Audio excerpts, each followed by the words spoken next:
everyone, and welcome to One Control Port Podcast, episode 296. I'm Benjamin Yoder, here today to talk to you about video games. We got today Final Fantasy X Kabuki stuff, updates. Not a lot to say about that, but updates. Some more service shutdown talk. Pretty exciting announcement, I think, as well, of the NAS, I think is the company, NAS Variety. And then also some iOS talk, weirdly enough. Not an Apple user myself, or at least not anymore. So, so a pretty diverse show this week, hopefully here. But before we get too deep into the show real quick, I did want to just inform you guys, listen to the podcast of a change we made last week. So I was intending for this to be kind of a 2 weeks thing, but it ended up only happening the same day that I announced it. But basically I decided to cancel the weekly streams. The goal was to end it with Final Fantasy Chocobo Tales, and my thought at the time was that we had 2 more streams left for that, but no, we did not. We had 1 more stream left for that. And once I got to the actual night of the stream, I realized, we're actually really close to the end of this game. So, unfortunately, the weekly streams have already came to a close. However, that does not mean I will no longer be streaming. The point of this is to hopefully mean in the future when I do stream, it's going to be more interesting, unique shows rather than, me just playing a game all the time. Not that I'm saying, expect anything crazy, right? But I want to have more flexibility in what I do with the shows. And I think that's been something I've been struggling with for a long time of, the weekly aspect of just playing a game is so much easier to just kind of do and just turn off your brain to do it kind of thing. Where if I try to do a weekly show that I plan out every week, it becomes significantly harder to think what's interesting every week. And just playing a variety of games every week, I don't think is necessarily a good approach either, honestly. And I've kind of weirdly soured on kind of the sampler version of streams. I think because I've seen so many times where games, it's almost like the emulation problem people have back in the day, where people would sample games and a lot of them just get kind of tossed to the side because people aren't willing to commit to them because we're just here just looking at for something for 30 minutes. And I think that's kind of a little sad because even though I don't think the person playing necessarily is making the intention of I'll never play this again kind of thing. But I think at times it can make people be I saw 30 minutes of that and it wasn't interesting, therefore it's not worth looking at and playing. And that's something that I've more recently, I think, kind of had some thoughts over. And even though it's an entertaining stream, I don't necessarily know if I'm happy with the results of that stream, right? So anyways, all that aside, that's just my random brain thoughts. But the reality is I wanted to do more diverse streams and things like that. So we're just going to be streaming basically as it makes sense going forward, which, I think that will be hopefully something that will be, helpful for the people who are tuning into the streams, make it a little more exciting every time because it will be, individual things we'll be playing at, specific times of the year, or maybe we'll do variety streams and things like that, or we can do Dojin streams more often. But yeah, I think it will in the end be exciting, but it's a little bittersweet to do. And we did our quote unquote final casual review or community review. But honestly, I think we will do more community reviews in the future, just not for big long games because I won't just be streaming big long games all the time. And there's other ways I want to try to experiment with bringing other people's opinions on, because I think that's something I would be more interested in doing, but trying to figure out how that works and how to guarantee that I have, enough people participating that it makes sense to base, if not a stream around, then a segment of a stream around is a whole other thing. It's a challenge. So I got to figure that out. But for now, at least, that is the plan. So I think I plan to do something around Valentine's Day. So probably expect to stream around Valentine's Day, probably. And then I also need to do some stuff that will kind of roll into the Master of Fishing or King of Fishing series that we've been doing. I love the King of Fishing stream series, so I will continue to do that. But I have something that's I think will roll into that pretty well. So we'll do a little stream for that. Is that gonna be the most exciting stream? No, but it's gonna be me just basically playing through Nier to get to the fishing part, and then hopefully doing the Master of Fishing stuff at the end. So it's not gonna be crazy streams every time. Sometimes it'll be me just kind of streaming when it makes sense for something like that. So the real answer is I need some Nier footage too, but also Nier has a fishing mini game in it and I don't have a save file anymore. So I need to get back to the fishing part of the game so we can do a King of Fishing segment on Nier at some point. And then I probably, because my other Nier save datas are also gone because of that franchise, I'll probably also need to play those other Nier video games sometime in the near future. I don't know if I will stream every single one of those Nier adventures that we go on, but at least the fishing part we'll have on stream. So just as a heads up, my cat's having a little bit of fun behind me, so you might hear some stuff about to happen. He just knocked down my Xenoblade Chronicles 2 Morag purse. One of my favorite purse, one of my favorite purses. It's the only purse I own. It's like a coin purse thing. Maybe bigger than a coin purse, honestly. I don't know the purse categories, but I fell in love with it when I was in Japan, and I bought it. So you got a little moment there because he just is sitting there knocking stuff over. Anyways, catastrophe aside, the other update real quick here, I just want to say is I am working on that panel. If you didn't see last week, I did announce the panel is going to be happening on, actually I should pull the actual date up here, but while I do that, I just want to say that the panel is basically going to be talking about the topic was better appreciating and discussing video games, basically, is what the topic was. In hindsight, I think we're going to talk more about discussing video games over appreciating video games. So, but, that's the problem of trying to plan streams ahead or whatever. But, yeah, so at Level Up Expo on February 19th at 12:45 p.m. in panel room 2, that's Pacific time. If you're here to see it, then you will, Pacific time you will be in. I'll be doing that panel. So if you are in Las Vegas and you are going to Level Up Expo, I would be happy to see you there. Obviously, per usual, I will try my absolute best to make sure recording goes smoothly so I can upload it later. I plan to upload it to the One Controller Port Plus channel, so look forward to it there. I think that'll be where all the panels go up in the future, so that's where you can find that. But yeah, so that's going to be coming up in a couple weeks here. So I'm still working on that. It's coming along. I'm still definitely in the rough draft of the presentation phase, but I think the general outline is laid out. So I just got to kind of wrap it up here in the next week or so and then start practicing it, so I can be ready for Sunday. I believe was it Sunday or Saturday? I already forgot. Is it Saturday? I almost always get thrown on Sundays. So February 19th. I'm pretty sure it's a Sunday. Let me double check. Yeah, it's a Sunday. So on Sunday per usual, but yeah. Anyways, updates aside, there's a video game announced that I'm very excited for. Although I really don't know if I'll be able to play it just because it falls in that unfortunate category of RPG, a little genre that I can never find the time to sit down and play. Rhapsody Marl Kingdom Chronicles is coming to Switch, PS5, and PS4. So if you don't know what this is, there's a game called Rhapsody, a musical adventure. It came out on the PlayStation and it got a Nintendo DS port at some point as well. And basically it was, I think originally a strategy RPG on the PlayStation, but it became kind of like a DS RPG, for when it was ported to the Nintendo DS, but it was a musical RPG. And while it was not a particularly great video game, I will say, I wrote an article, I'm pretty sure, about Rhapsody and how I love the aesthetic and the story and the music of that game, but I just have no feelings for the gameplay at all. And the challenges that came with that aspect. But I love the game and I love the soundtrack. So really excited to see this because this is, as far as I'm aware, this is the only Rhapsody game that is getting localized beyond the first one. So this is the first time we're getting this game localized. I think there's 5 games in the series. So that's really exciting. So it's going to be coming summer 2023.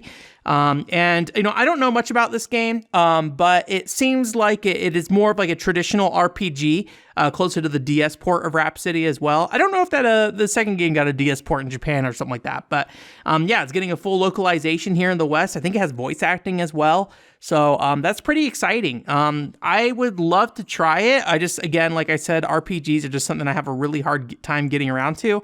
I might need to see kind of what the play time is for it first. And then if it's short enough, I might be able to, make time to sit down and play it. But realistically, I think at this point, when I look at RPGs, anything that's going to be like 50 to 60 hours, I'm going to have to really, really, really want to get into if I'm going to make time for it.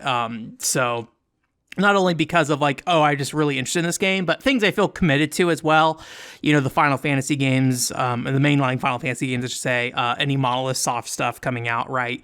I am struggling to get through Somabringer. A little peek behind the curtains. Somabringer, Monolith Soft's DS game. It's a fascinating game from DS's, like, for Monolith Soft's history. And for a DS action RPG, I think it's a reasonable video game. But I'm having a really hard time finding a lot to love about that game from a video game perspective in the modern day, at least, personally. So, I see. Oh, sorry, my cat is knocking around a string over there. I was trying to figure out what the string was. Cat time. This is a cat-tastic podcast this week. So anyways, that's very cool. So one thing that actually caught me off guard, there is no PS4 version of this, which is interesting because obviously being on the Nintendo Switch very easily could have been on the PS4, right? And it's a PS1 game that's getting remade kind of thing. So this is like a, actual, you know what? So it says PS5, Switch, and PC, but looking at this, at least the copyright information on the trailer says PS4. So even though there's no like advertisement for the PS4 version, I think it might actually be coming to PS4. I was surprised if it didn't come to PS4 because of the fact that you'd be closing off a chunk of the market, right? When PlayStation 5 still not like super readily available. I mean, we're getting there, but there's plenty of PS4s in active use out there. So let me see. Can I figure out? Yeah, I don't know. I saw there's a PS4 thing in the copyright for the game, but it just says PS5, Switch, and PC. So I don't know, but it'd be fascinating if it does switch. It definitely seems like something that could be on PS4, no problem. So it'd be interesting to see a third party forfeit a PS4 version, because I don't really know why you'd want to do that, right? Other than obviously somewhere they looked at a graph and said, oh, this isn't going to work out. Maybe they expect that the Switch version will be kind of the main seller on the lower end platforms. And in Japan, Switch is much more of a commonplace thing. So maybe part of it's driven by Japanese market trends, and with the PS5, maybe more likely to get a larger investment from people who have a PS5 because they're looking for stuff to play on that platform, right? I don't know, but really interesting. But it looks like in the copyright information it says PS4, despite no website I'm seeing saying PS4 as an option there. So I'll be curious to see if it shows up on PS4. Anyways, that's very cool. Very exciting. There was a cool little development this week.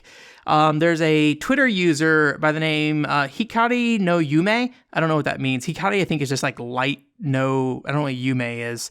Anyways, but I don't think they're Japanese. They're I'm pretty sure English speaking at the very least. But yeah, so they did something interesting this week where basically they went and or not this week specifically, but they talked about it and announced it, and I think released it this week, is they put out an emulator for iOS games. And if you don't know, so I'm not going to be super, super accurate on this, I'm sure. But it sounds like basically what this person did was they went ahead and created an emulator for iOS games. And it sounds like maybe specifically it's built to support 32-bit games specifically, which if you don't know, a long time ago, I think in late 2010s, I think iOS shut down 32-bit support for apps, which I won't get into the details of exactly what 32-bit is versus 64-bit, but basically a bunch of apps on the store got delisted because they're no longer compatible with the latest version of iOS for the modern devices kind of thing. So this person basically went and built a emulator for it, which is very cool. If you don't know, mobile game preservation in general has been very spotty at best, and it can be kind of hard to set up things and playing them, from what I've heard at least. So a lot of things cannot be played, or they don't have proper emulators built out for them, or they're janky emulators, and a lot of the games I think are not really super easy to find. They might still be out there somewhere on the internet. There might be a package out there that includes the game, but it's hard to know sometimes. But yeah, so it just was it's kind of nice post that kind of went through, their thought process of why they built the simulator in the first place. And this feeling that they built it specifically for Super Monkey Ball, or at least that was the kind of initial push of why they built it and the games that they're demoing it on there, which if you don't know, there's like a iOS version of Super Monkey Ball that is very similar to the DS version, if not a port maybe. There's actually like Touch Detective got like a port as well, I believe. So I don't know how much DS iOS crossover there was, but there definitely was some stuff with like Ghost Trick and things like that. But it seems like this is like a general iOS emulator, so you can basically use it for any kind of iOS game kind of thing. So I don't really know the current status of this thing and how it functions, but from the demo video they showed off, it looks pretty solid, which is really cool. And I think the bigger thing out of everything is just seeing people who grew up with these kind of iOS games and things like that and really appreciated them, take the time to put the effort into, or they're old enough and have the skill set to take the time to put the effort in to kind of revive these games. And, as somebody who lived through that time and was definitely one of those people, when mobile games were launching in that era of just like not really paying attention to mobile games and kind of scoffing them off kind of thing. I think it's always really good to see a fan base, kind of come into form and people who care about those video games, finally show up in a way that it can really start to inform other people like me who are not a part of that space and try to grow the appreciation for that stuff. So it definitely got me thinking about it, and I remembered that I just happened to have, this is like old, like, I just cracked out an old Game Boy thing because I watched like a video about Game Boy videos or something like that, right? But I happened to have a iPhone 4 that was just hanging around in my house that I just held on to, and I was like, it probably wouldn't be a terrible idea to, at this point, I don't know what the current state of old iOS devices are and what they do, but, to go and jailbreak it and then just see if I can like load apps on there and things like that. Now, you all know me, I'm going to learn to do that, play one video game on there and be like, okay, it's set up in case I ever need this, and then it will rot in the corner of my room.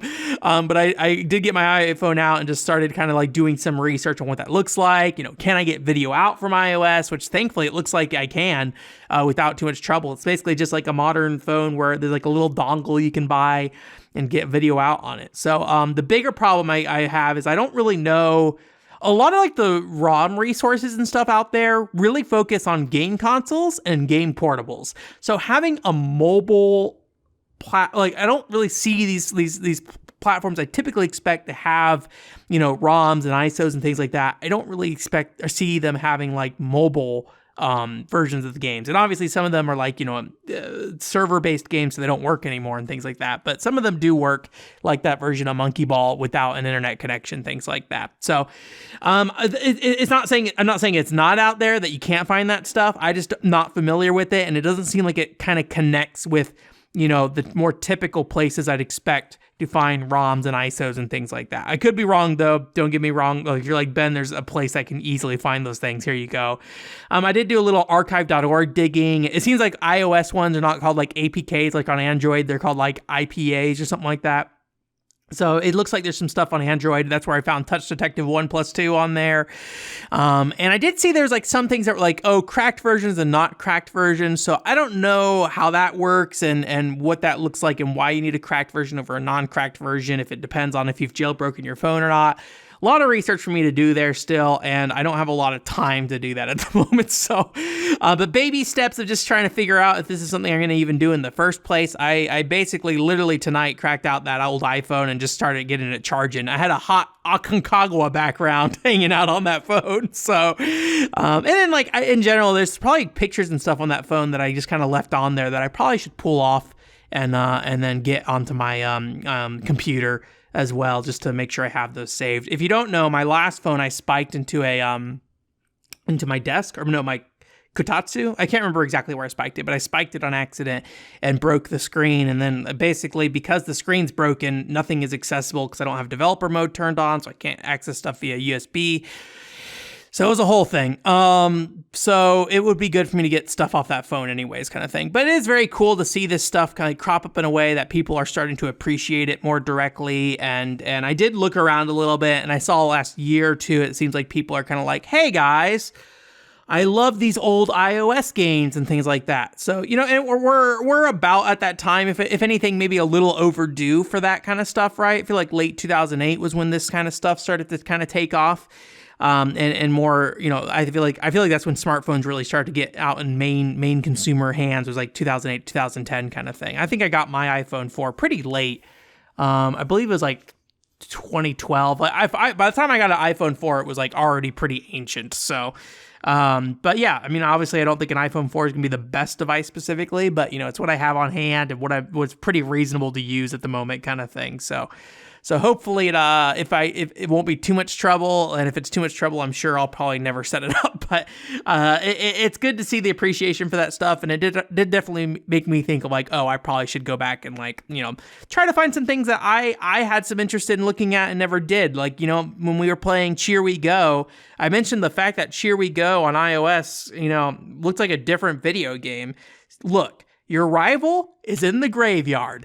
And in the DS video game, she's never in the graveyard. 2 different video games.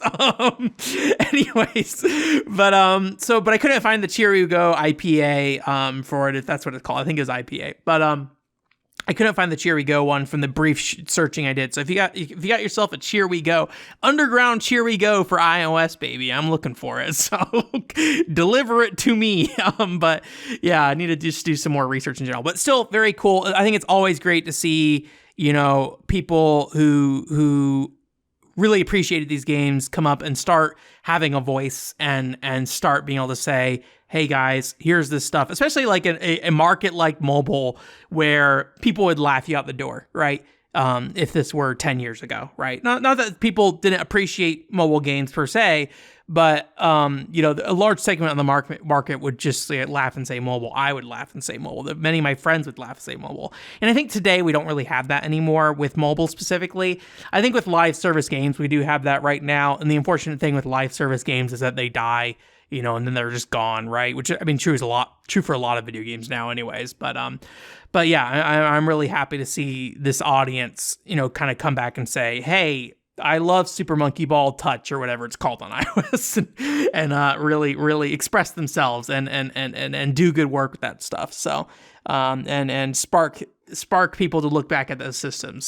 So glad I still have my iPhone 4, I guess. We'll see if I can get that thing actually working. I'll give you some updates once it happens if I do. So yeah. Speaking of shutdowns though, and marketplaces and things like that, Microsoft actually kind of did a weird little thing this week. So if you don't know, there's like, I think 30 games that are getting delisted from Xbox 360. I don't remember what's in there exactly. Daytona USA was the big one, but as far as I'm aware, Daytona USA is still purchasable on PS3. But obviously the PlayStation Store is not going to last forever when it comes to PS3 and PS Vita. They already tried to shut them down. So I don't know when they extended to. I need to double check on that. It's been long enough that I wouldn't be surprised if in the relatively near future we start hearing about PS3 shutdown, at the very least. But anyways, so an interesting thing though was that people were on the website, and in the website for this page, you could find like a search for like another topic, or maybe it's the same topic, but it had different like metadata on it or something like that. And it mentioned that in May 2023, the Xbox 360 marketplace would be shutting down. Now, Microsoft has since said that was a post in error. And I don't know if they said per se that it is not shutting down in 2023, but they were saying that it was not something that was intended to be seen at this time at the very least. But you know, May 2023 is pretty dang close. So if they were going to announce it, it'd be probably pretty soon. But just a heads up on that. It looks like we're on borrowed time with the 360 marketplace as well. Worth mentioning, anything you can purchase on Xbox One and beyond, for that stuff is still around. Anything with backwards compatibility that was done, but like Daytona, I don't believe has backwards compatibility done and things like that too. Jet Set Radio, I don't think it was either. Weirdly enough, a lot of Sega stuff didn't end up on backwards compat, and I'm not sure what the issue was with that. It's very strange, especially because like early on in the Xbox series, you know, you had a little bit of buddy time with Microsoft and Sega with Phantasy Star.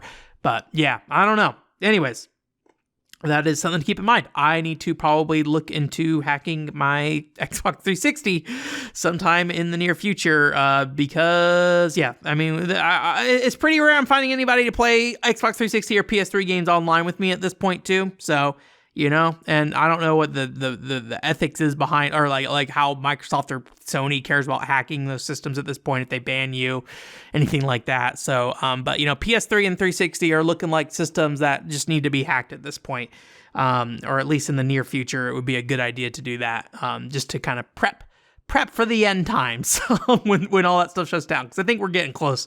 You know, I think we got a couple more years at best, in my opinion, at least. So it's time. Welcome to the Jillian's Corner. Thank you, Jillian, for supporting me as always and providing questions. You can also support me on Ko-fi if you want. This is not an official coffee corner still, but while I'm talking about Jillian supporting me, Ko-fi is a place where you can support me if you give me money. I currently have a goal up there where you can help me make videos quicker. If we reach that goal, I will spend an entire working day working on a video like the Babylon's Fall video that I'm working on. If you're interested in that, it would be a help to me. So yeah, anyways, but that's not related to this corner or anything like that. Jillian's just got questions for us. And Jillian has the question of, what are your gaming crossover dreams? Now, I had a literal dream once that was kind of a gaming crossover.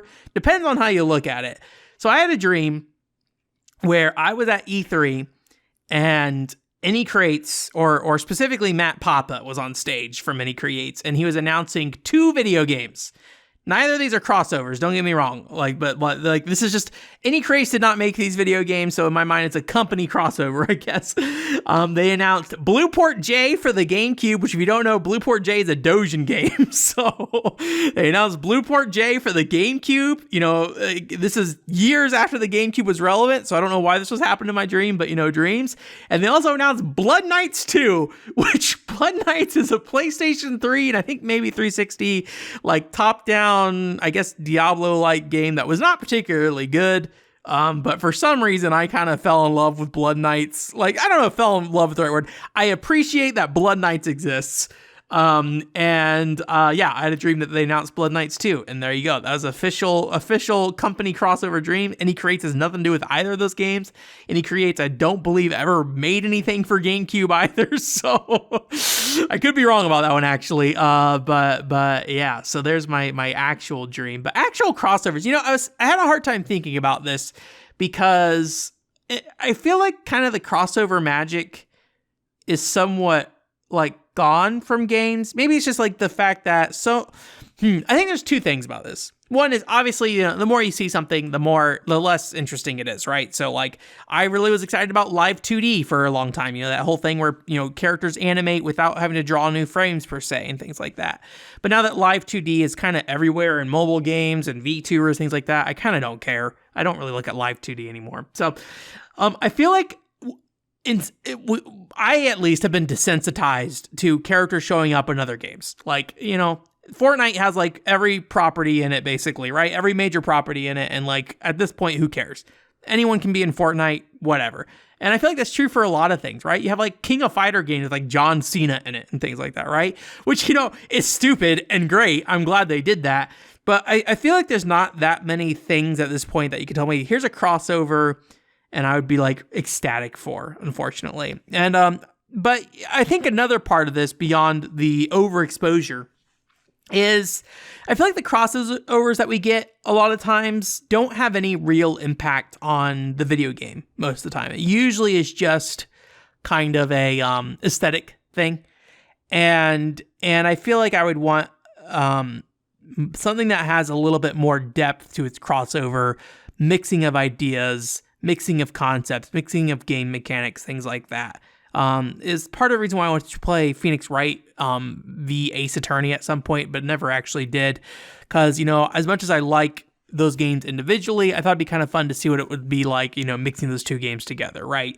I thought it'd be an interesting idea. But I went through my collection of games and like nothing off the top of my head jumped out at me and was like, I really want to see these 2 games mixed. At least like, you know, direct franchises mixed in any way, really. I guess make a Sonic the Hedgehog Quake game. I don't know. Like, Speed. Those games are both out Speed, right? So I guess give Sonic a gun and go first person. I don't know. But I couldn't really think of anything that like really inspired me. So I don't know if I have any dream gaming crossovers. But definitely put Ricky Winterborn in Mario Kart. The next Mario Kart, we need Ricky Winterborn in there.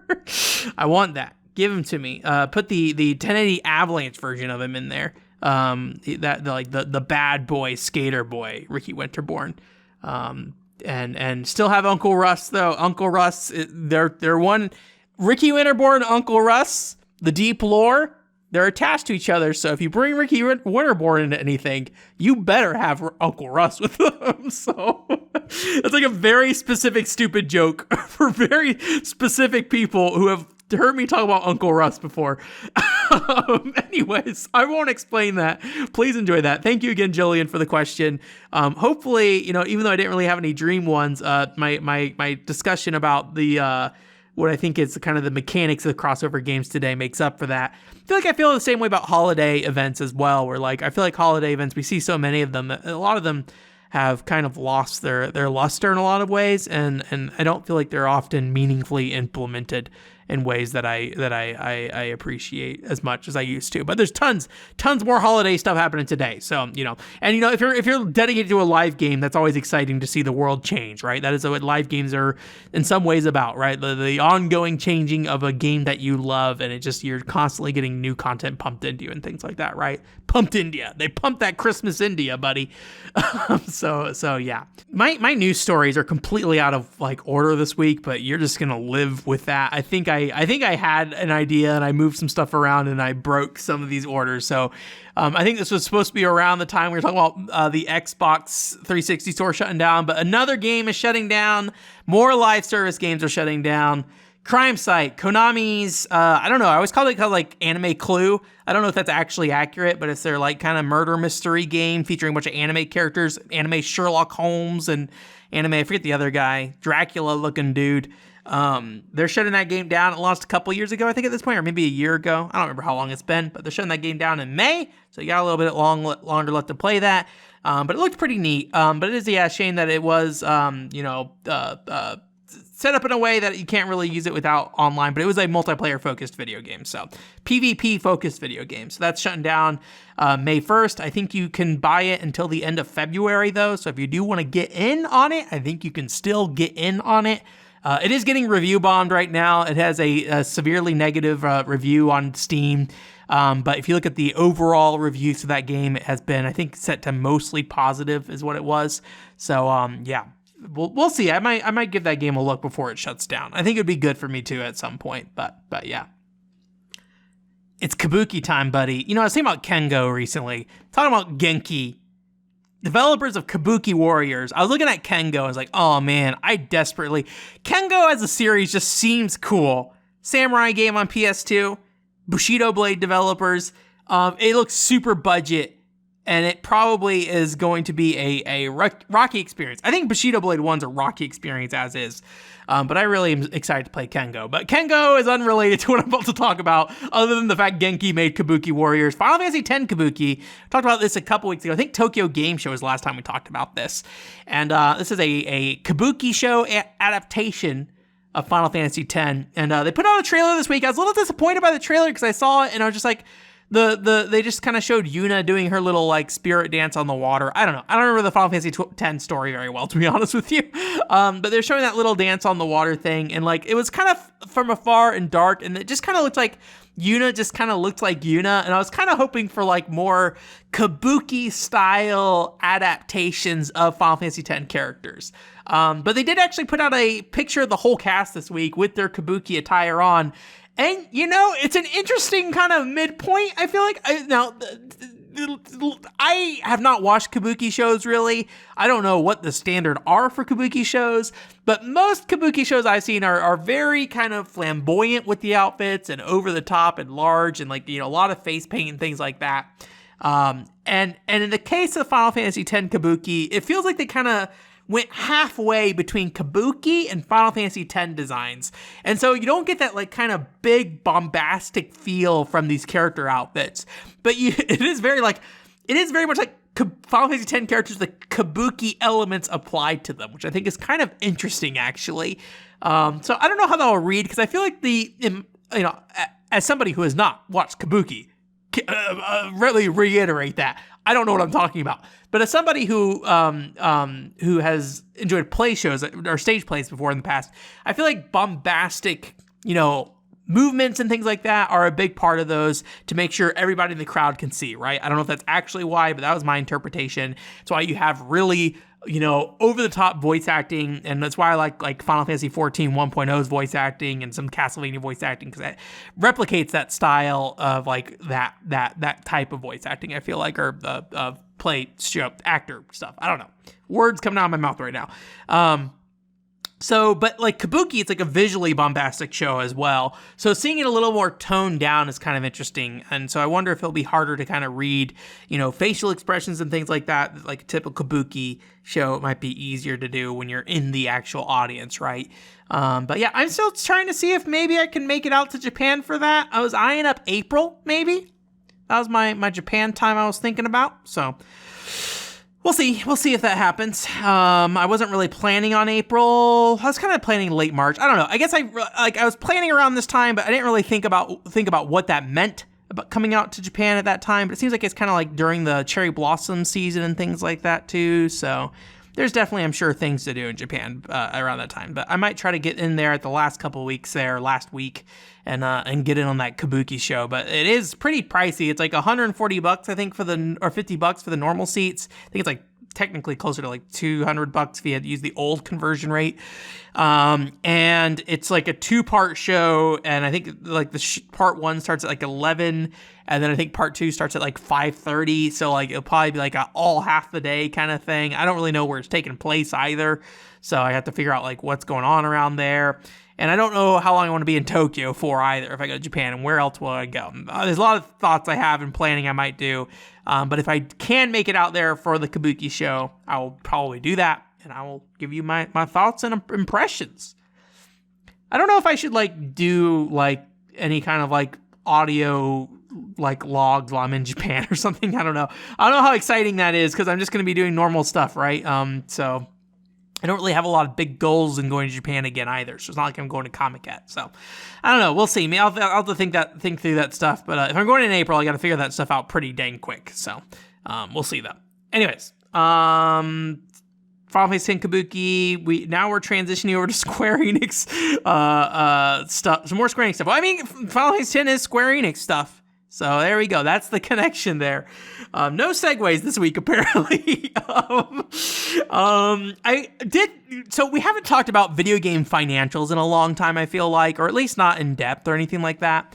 But I thought, given the fact that we've been talking a lot about Square Enix live games recently, and Square Enix, mobile games and things like that, and the fate of those games, it would be interesting to talk a little bit about the financials that they recently put out. Basically, there's kind of 3 major things that we would pull away from it. One is that they saw in the home business space that they saw a drop in revenue and things like that, which, I think the last year's lineup just wasn't as strong as the years before, really, kind of thing with that. So I don't really have any strong thoughts on that kind of thing. But the bigger thing is for our discussion here, is that they did report that they saw weak performance in smart device and PC browser games. And I would agree. Yeah. I mean, everyone wants to, crap on Square Enix for shutting down individual games within certain periods of time, right?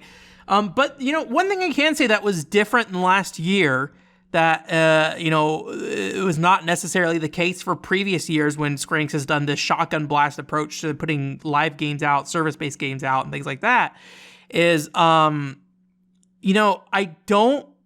feel like nothing in the last year stuck, which I think that's pretty rare that Square Enix has a year when nothing sticks.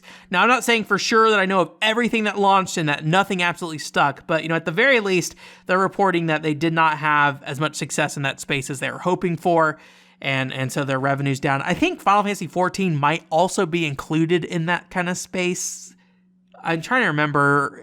I don't think it should be, but if it was wrapped in, it sounds like basically, based off the reading I saw, is that Final Fantasy XIV had an actual expansion launch the year before, where this year it didn't, so the revenue was down from that. But I think that's probably separate from the smart device / PC browser games segment. But I was looking on 4Gamer, and I think they, through machine translation, it got kind of mixed into that particular conversation, so I don't know if that actually was related to that kind of thing. But yeah, it seems like they kind of failed to deliver on their iOS or mobile games and things like that. However, we did talk a little bit last week about how even though the fact that their Dragon Quest mobile game was shutting down, their Dragon Quest arcade game seemed to be going strong and was actually expanding. I believe the expansion they were doing was in what's it called? Field testing or something like that, or I forget what it's called. Location testing, based off the website that I was looking at. And they mentioned that their amusement sector is actually up, that they saw an increase in their kind of like arcade division and things like that. So I don't really know what Square Enix put out last year, honestly. So I don't really know where that success is coming from. These reports don't really have a ton of detail in them usually, at least the surface level reports that get delivered to like their, financial pages and things like that. Yeah, so they actually saw like an uptick in arcade support. So that's kind of interesting. And actually, I was just in the Discord not too long ago and Joshua linked, Bandai Namco is actually moving into that old Sega Gigo, arcade building that they left in Akihabara. So I'm curious if other companies are seeing more success in kind of the arcade space versus companies like Sega. There's also a really good, if you don't know Zuvi's Game Room, she had a good article that she read. She's I believe born in Japan and can read Japanese fluently because she's bilingual basically. And she has some really good videos that she basically goes through Japanese articles and comment sections and reviews and things like that, and just kind of says what, is being said in those things. And one of the things that she did was she talked about the Japanese arcade operator space and the complaints they had. And apparently they're having a really big struggle right now due to energy prices, and that's causing game prices to go up and things like that for them in the actual local arcades and things like that, for smaller arcade operators and things like that. So anyways, it's interesting to see that stuff. But the bigger thing I just wanted to kind of talk about was the fact that the smartphone device game segment was actually down. And reality is, I think in the last year, there has not been a ton of success from Square Enix in that space. And live game space in general, I feel like, personally. Outside of, obviously their already currently ongoing thing, Final Fantasy 14. Schoolgirl Strikers 2, still going strong. You cannot kill Schoolgirl Strikers 2. I don't know how long that game's been around for, but it keeps on chugging. So yeah. Speaking of Square Enix mobile games, our last news story is not a news story. It is a news story about me. Guess who got in the Dragon Quest Champions beta? Woo woo! So by the time you're hearing this, hopefully I've already played one match, but I am recording this on a Friday. The beta doesn't start till Sunday night, so hopefully I'll be a part of that. I believe there's an NDA on the beta though, so I don't think I can say too much about it. I think I will talk about it in the podcast. I doubt they're gonna come take down the podcast. But in terms of like posting videos and screenshots and things like that, that's probably not gonna happen. So, anyways, I will be recording gameplay as long as I can make that work. I gotta test it out because actually, how I played the first soldier and recorded that gameplay was different because I was using a mode called the Dex mode on Samsung devices. And that actually blanks out the screen when you do that, which is not a problem if using a gamepad like I was with Final Fantasy VII, the first soldier. But Dragon Quest Champions, I'm pretty sure does not feature gamepad support. So I need a way for that thing to, be displayed on my phone so I can interact with it directly there and also through the capture card or get it to the capture card. From what I saw, it does not seem like it's a hard thing to do. If anything, it seems like it's maybe an easier thing to do than the Dex mode, but it's just different than what I'm used to doing. So I just got to do a little research, maybe tweak some settings on my phone. First soldier's gone. So, not having the Dex mode active is fine if I have to turn that off. And yeah, I'll try to get that stuff recorded. And I don't know when I'll release that stuff, maybe in the future at some point. I don't know what would be like a safe distance to put out beta gameplay and things like that. I'd imagine the gameplay is going to be pretty close to final, but we'll see. It'll be stored on my local hard drive for a little bit, and hopefully my drive doesn't die. And I also have an APK that I got from them too, and I'm holding on to that APK. I think it's like version 0.9 right now. So that is also on my drive at the moment. So we'll see. The problem with that stuff is I think your user information does get baked in. So if I do distribute it right now, good chance I'd probably end up getting banned. So anyways, That's that. That's it for this week. A little bit of a janky news week, but I think I'm pretty happy with what we talked about here. Having a good time. I am, just as a heads up, I am giving thought to maybe switching to a every other week podcast. I am not going to do that this week, though, at the very least, because I feel like cutting the stream was already a big thing at the moment. And when I look at the podcast and like how I'm handling it at the moment, there's some changes I might want to try to make, and I might just stay quiet about the changes and just, let things move without, giving you guys too much information, because it's always a lot of, I don't want to like jump back and forth between different ideas, and just probably just execute and see what works and just leave it at that. But if I do reduce the episodes down to every other week, I'll let you know. That will give you, at least I'll tell you on the podcast that it happens at the very least. But yeah, so just as a heads up, that is a possibility, but one step at a time. Stream thing was the bigger thing, I think. And again, streaming is not done, but just the weekly streaming is done for now. So anyways, you guys will hear back from me next week though. I do got to figure out what to do, because the convention weekend when I do the panel, I will not be able to record a podcast that weekend probably. I'll have to double check. Maybe I can record one that weekend. I'll have to see how things work out. But I might do a little bit of an early recording, not next week, but the week after might be a little bit of an early recording. So I'll have to see, what shows up in the news and things like that. So anyways, I hope you guys have a great week. Panel's going to be coming up here in a few weeks, and hopefully I'll get it up to you guys online, by the end of February, early March maybe, and then I can start diving into Babylon's Fall, hopefully right after that. Again, if you want to help me get moving on that Babylon Fall video sooner, please donate to me on Ko-fi. That was a big help. And we can get that video knocked out, and we can move on to the next video. More videos. Anyways, that is all. Thank you guys for coming. OneShowWorld.com is the website, and I hope you have a great week. Bye.